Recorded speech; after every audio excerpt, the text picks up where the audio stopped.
Hi everyone, Anthony Fantano here, the internet's and it's time for a review of the new Gesaffelstein album.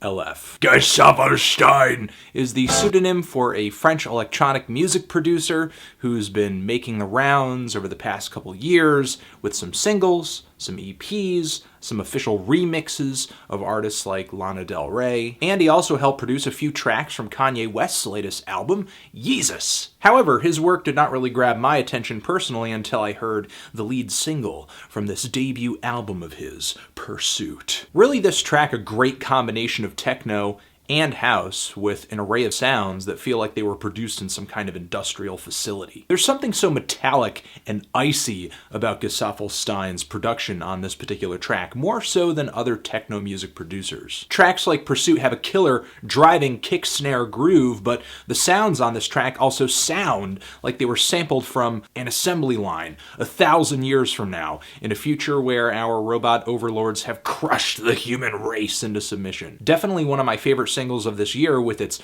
dark vibes and undeniable beat. Tracks like this really had me looking forward to Aleph, but I ended up being sort of disappointed by the final result. Not that there aren't highlights on here, there are, but the album is a little bit of an inconsistent mess. The tracks on here that are great and play to Gesaffelstein's strengths are good, but they themselves don't feel that varied in how they're executed or how he goes about producing them. I mean, Pursuit is easily the most detailed and interesting of all the more hard-edged tracks on this album. Then you have some softer tracks on here that I will get to later, but there are a few songs on here that just kind of feel like unnecessary detours or distractions, like the opening track on here as well as the track Destinations. Songs whose beats are so basic in terms of progression, they're just not that interesting from beginning to end. And I feel like progression and maybe complexity was sort of sacrificed at the hand of having these really weird spoken word pieces thrown on top of the instrumentals that really are swallowed too much in reverb and don't really grab my ear in any way, shape, or form in terms of how they sound or what they're saying. Really, these two tracks are the most lackluster moments on this entire LP. Then there are the softer and more easygoing tracks on here, which some of them are good, but for the most part it feels like they only exist to serve as breaks or sort of interludes or spaces in between the more aggressive tracks on this album, which is really Aleph's bread and butter. Like the song Nameless, which has some pretty dreary keyboards, or the track Wall of Memories, whose keys are just as spaced out and atmospheric, but are a little eerier.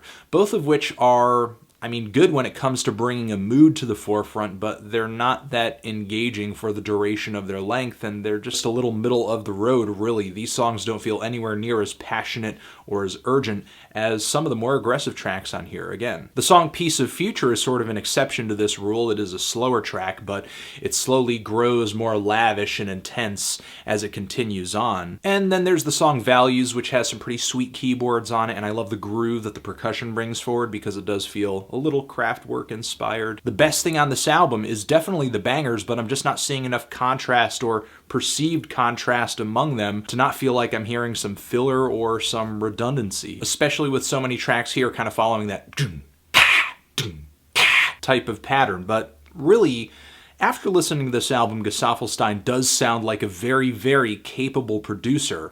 The sound quality and just the richness and the crispness of the sounds on this record deserves to be praised all day. The audio on this record is so hard-hitting and just so sharp, it's like just staring into a giant diamond. However, this diamond is not cut all too impressively. Gesaffelstein does bring some good grooves to the table. However, due to a lack of progression and variety, he allows them to go stale very quickly. He allows the tone of this album to go stale very quickly as well, trying to balance out these very samey aggressive tracks with these softer songs that just aren't all captivating on the whole. Really, I loved just about as many songs on here as I disliked, and a majority of the other tracks on here I felt were just kind of passable. I'm really feeling a strong 5 to a light 6 on this thing. Transition. But if you've given this album a listen, what did you think of it? Did you love it? Hate it? Why? What do you think I should review next? And that's it. Anthony Fantano, Gesaffelstein, Aleph, forever.